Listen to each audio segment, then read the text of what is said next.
But then you tout that Doge saved, I think, $140 billion.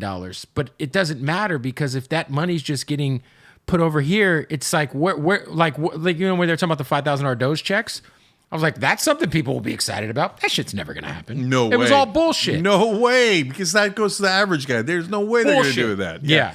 So look, here's what happened with Doge. So they come in and they say, we're going to do cuts and stuff. I knew it was bullshit from day one, to be honest. And so why? Because I've seen the Republican trick 1,000 times, right? Oh, we're going to do big cuts, so don't worry about it when we do a multi-trillion-dollar tax cut for the rich. It'll get paid for. Throwing the ball over here, and you're like, oh, but they're cutting spending. But meanwhile, the boring bill, Doge is sexy. You got a face for it. You got a mascot. People are paying attention to it while they're trying to fuck you on the back end. It's insane. So then I put out a tweet. I didn't even think anything was going to happen of it, but I tagged Elon and I said, I remember he replied to you. I said, look, if you want to cut the Pentagon, I'll cut it in half. You want to cut $2 trillion, I'll cut 20% of it for you overnight. 400 billion because that's the number they can't account for. They can't. Right. That's the real money.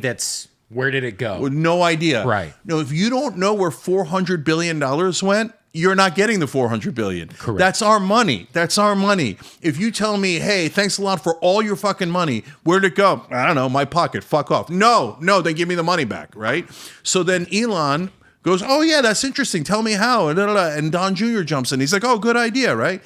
And so, again, my friends on the radical left are like, you're working with Elon Musk and you trust him 100% and I'm like, guys, I didn't say he's going to do it. I said, if you want to do it, I will do it for you, right? But I know he's not going to do it. So they get on the record and they say, oh, yeah, we're going to do it. And what do? They added $100 billion to the Pentagon. They didn't take $1 away, right? And guess what they might spend a couple $100 billion on now? They might spend it on the Golden Dome? Golden Dome. Yeah. And the person who might get the company that might get that contract is SpaceX, owned by Elon Musk. Oh. So what happened to the cuts? There ain't no cuts. So then you go to the $140 billion of supposed cuts. Now, a lot of it isn't real. A lot of it is like cutting cancer research, malaria, et cetera. But give the whole thing to them. Okay? Say, all right, even if you took them at the word. Take them at their word and say, all right, man, good job, guys. Cut $140 billion. Okay? And let's say they were all good cuts. Okay? The tax cut is $5.5 trillion. If you take away the $140 billion, you still have $5.4 trillion. It's crazy. So what difference does it make? Right. And he's like, oh, don't worry about it. The tariffs are going to pay for the tax cuts. The gold card is going to pay for the tax cuts. All of that is tricks so that when you get to the $5 trillion in tax cuts, you go, oh, no, it's okay. It's paid for already. Just give everything to the rich. Right. Give everything to the rich. Give it another giant corporate tax cut from 21 to 15% while you're pretending to be populist. And you're supposed to be trying to fix our debt. And I think this bill increased spending, but I forget the number. But I think it's a lot. But I think at the end of the day, it's like we are kind of dealt with two shit deck of cards in terms of the Republican Party and the establishment Democrat Party, because I think the Democratic Party is the most corrupt organization in politics, because they've been proven to actually conspire against one of their people, Bernie. I mean, it's a proven fact. I think they got found guilty, but the judge was like, it's a private club or some shit like that. They use that same argument against me. Yeah. Anyway, it's like, where do we go from here? I know you have your pack that you're putting together, but it feels like we're underwater with no chance of not drowning either way you look, because either way you look, there's oligarchs, there's billionaires, there's nothing left for the middle class. There's no real option left for normal people. For if I have to go and get surgery, and I got to choose not to get the surgery, because if I get the surgery, I'm going to be fucked and I got to go out of work, and there's just there's no options left. It feels like anybody on the left that has a brain or that has a spine, I'll say, they're pretty much the guys on the outside of the fence, like trying to play, and they're looking over the fence like, hey, what about us? And then on the right, you got a guy like Thomas Massey, who's, I disagree with a lot of stuff with Thomas Massey, but has a spine. Yeah. Yeah, that's right. He's standing up to Trump today. Yeah. they're going to primary him and try to get him the fuck out of No, there. no, they will lose. I think they will lose because I think his constituents appreciate what he's doing.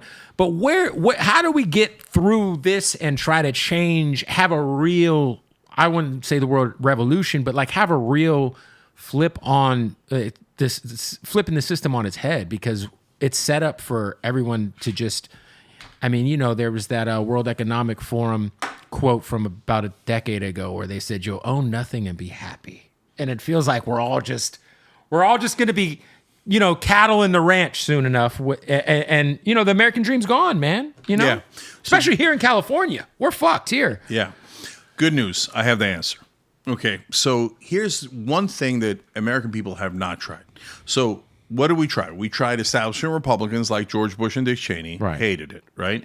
We tried establishment Democrats like Joe Biden. Didn't like it. Right. Hillary Clinton, et cetera.